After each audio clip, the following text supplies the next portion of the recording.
मैं रीना आपके अपने चैनल रीना किचन रेसिपी हम लोग में स्वागत करती हूँ। तो रविवार सूर्य देव की व्रत कथा। एक बुढ़िया माई थी। उनका एक बहुत ही सरल सा नियम था कि प्रति रविवार को सवेरे ही स्नान आदि कर पड़ोसन की गाय के गोबर से घर को लिपकर फिर भोजन तैयार कर भगवान को भोग लगा स्वयं भोजन करती थी। ऐसा व्रत करने से उसका घर धन धान्य आनंद से पूर्ण था। इस तरह कुछ दिन बीत जाने पर उसकी पड़ोसन विचार करने लगी कि ये वृद्धा सर्वदा मेरी गौ का गोबर ले जाती, इसलिए वह अपनी गाय को घर के भीतर बांधने लगी। बुढ़िया को गोबर न मिलने से रविवार के दिन वह अपने घर को न लिप सकी, इसलिए उसने न तो भोजन बनाया न भोजन लगाया। स्वयं ही उसने भोजन नहीं किया। इस प्रकार उसने निराहार व्रत किया। रात हो गई, वह भूखी ही सो गई। रात में भगवान ने उसे स्वप्न में दर्शन दिए और भोजन न बनाने और भोग न लगाने का कारण पूछा।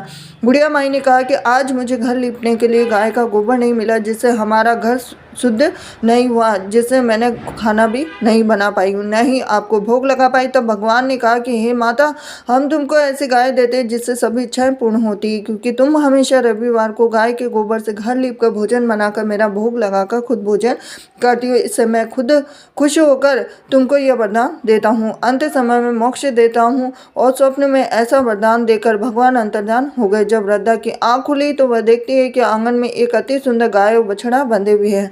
वह गाय और बछड़े को देखकर अत्यंत प्रसन्न हुए और उनको घर के बाहर बांध दिया, वहीं खाने का चारा डाल दिया। जब उसके पड़ोसन ने बुढ़िया के घर के बाहर एक अति सुंदर गाय और बछड़े को देखा तो द्वेष के कारण उसका हृदय जल उठा। जब उसने देखा कि गाय ने सोने का गोबर किया है तो वह उस गाय के गोबर ले गई और अपनी गाय का गोबर उसकी जगह रख दिया। वह नित्य प्रति ऐसा करती रही और सीधी सादी बुढ़िया को इसकी खबर नहीं हुई। तब सर्वव्यापी ईश्वर ने सोचा कि चालाक पड़ोसन के कर्म से बुढ़िया ठगी जा रही है, तो भगवान ने संध्या के समय अपनी माया से बड़े जोर की आंधी चला दी। तो बुढ़िया ने अंधेरी के भय से अपने गाय को घर के भीतर बांध दिया और प्रातः उठकर जब वृद्धा ने देखा कि गाय ने सोने का गोबर दिया है तो उसके आश्चर्य की सीमा न रही। वह प्रतिदिन गाय को घर के भीतर बांधने लगी। उधर पड़ोसन ने देखा कि बुढ़िया गौ को घर के भीतर बांधने लगी है और उसका सोने का गोबर उठाने का दांव नहीं चलता, तो वह ईर्ष्या से जल उठी। कुछ उपाय न देख उसने उस देश के राजा की सभा में जाकर कहा, महाराज, मेरे पड़ोस में एक वृद्धा के पास ऐसी गाय है जो आप जैसे राजाओं के लिए प्रजा पालन कीजिए। तब वह वृद्धा इतने सोने का क्या करेगी, तो राजा ने यह बात सुन अपने दूतों को वृद्धा के घर से गाय लाने की आज्ञा दी। वृद्धा प्रातः ईश्वर का भोग लगा भोजन ग्रहण करने ही जा रही थी कि राजा के कर्मचारी गाय खोलकर ले गए। वृद्धा काफी रोई चिल्लाई, किंतु कर्मचारियों के समक्ष कोई क्या कहता।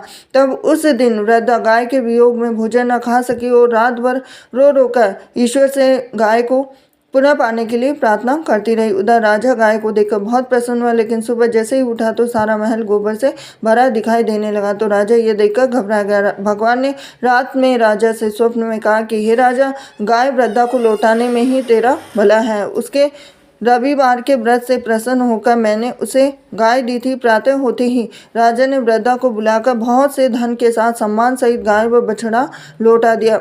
उसके पड़ोसन को बुलाकर उचित दंड दिया गया और इतना करने के बाद राजा के महल से गंदगी दूर हो गई। उसी दिन से राजा ने नगर निवासियों को आदेश दिया कि राज्य की तथा अपनी समस्त मनोकामनाओं की पूर्ति के लिए रविवार को व्रत करो। व्रत करने से नगर के सभी लोग जीवन सुखी से व्यतीत करने लगे। कोई भी बीमारी, प्रकृति का प्रकोप उस नगर पर नहीं होता। सारी प्रजा सुख से रहने लगी।